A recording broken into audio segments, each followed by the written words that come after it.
1885 भारत अंग्रेजों का गुलाम था, लेकिन इसी साल एक ऐसी संस्था बनी जिसने आगे चलकर पूरे देश में आज़ादी की लड़ाई की सबसे बड़ी आवाज़ बनकर इतिहास बदल दिया। इस संस्था का नाम था भारतीय राष्ट्रीय कांग्रेस। लेकिन क्या कांग्रेस सच में अंग्रेजों के खिलाफ बनाई गई थी या फिर इसे खुद अंग्रेजों ने अपने हितों के लिए बनाया था? आखिर एओ हुम कौन थे और कांग्रेस की पहली बैठक में क्या हुआ था? आज की इस वीडियो में हम जानेंगे कांग्रेस की स्थापना की पूरी कहानी, जिसे आपने पहले कभी इस तरह नहीं सुना होगा।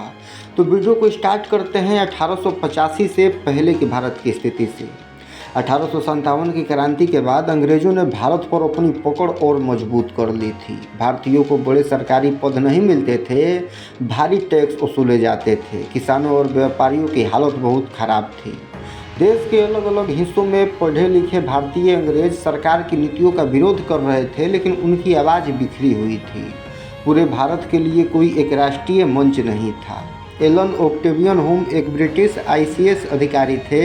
उन्होंने लंबे समय तक भारत में काम किया था। उनका मानना था कि यदि भारतीयों की शिकायतें सुनने का कोई शांतिपूर्ण मंच नहीं बनाया गया तो भविष्य में फिर से 1857 जैसी बड़ी क्रांति हो सकती है। इसी सोच के साथ उन्होंने भारतीय नेताओं को एक राष्ट्रीय संगठन बनाने का सुझाव दिया। यहीं से भारतीय राष्ट्रीय कांग्रेस की नींव रखी गई।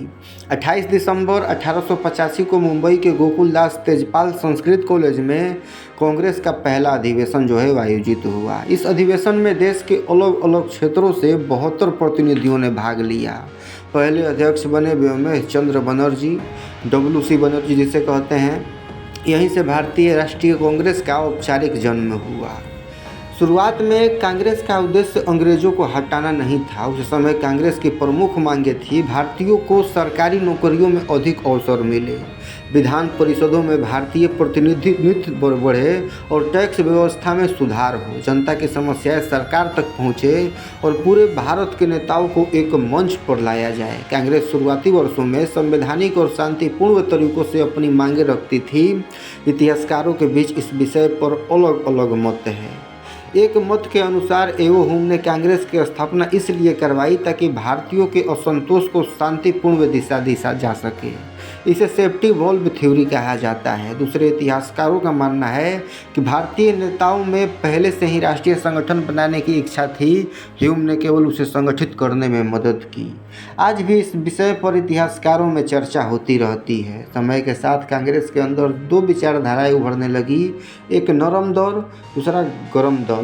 नरम दल में गोपाल कृष्ण गोखले, दादा भाई नौरोजी और फिरोज शाह मेहता जैसे नेता बातचीत और संवैधानिक सुधारों के पक्ष में थे। तो वहीं गरम दल में बाल गंगाधर तिलक, बिपिन चंद्र पाल और लाला लाजपत राय का मानना था कि अंग्रेजों पर अधिक दबाव बनाया जाना चाहिए। 1907 के सूरत अधिवेशन में दोनों गुटों के बीच बड़ा विवाद हुआ। 1915 में महात्मा गांधी दक्षिण अफ्रीका से भारत लौटे और धीरे धीरे कांग्रेस का स्वरूप पूरी तरह बदल गया। अब यह केवल शिक्षित लोगों का संगठन नहीं रहा, बल्कि किसानों, मजदूरों, महिलाओं और युवाओं का राष्ट्रीय आंदोलन बन गया। असहयोग आंदोलन, सविनय अवज्ञा आंदोलन और भारत छोड़ो आंदोलन ने पूरे देश को एकजुट कर दिया। 1947 में भारत आज़ाद हुआ और कांग्रेस ने स्वतंत्रता आंदोलन में महत्वपूर्ण भूमिका निभाई।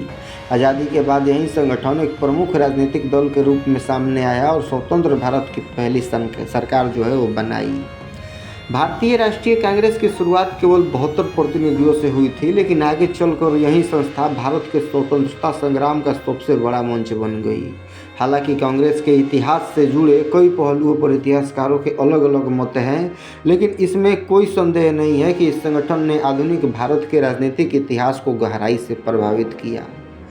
तो अगर दोस्तों भारतीय इतिहास की ऐसी ही रोचक और तथ्यपूर्ण कहानियाँ पसंद आती है तो वीडियो को लाइक करें और चैनल को सब्सक्राइब करें और कमेंट में बताइए अगली वीडियो किस ऐतिहासिक विषय पर होना चाहिए।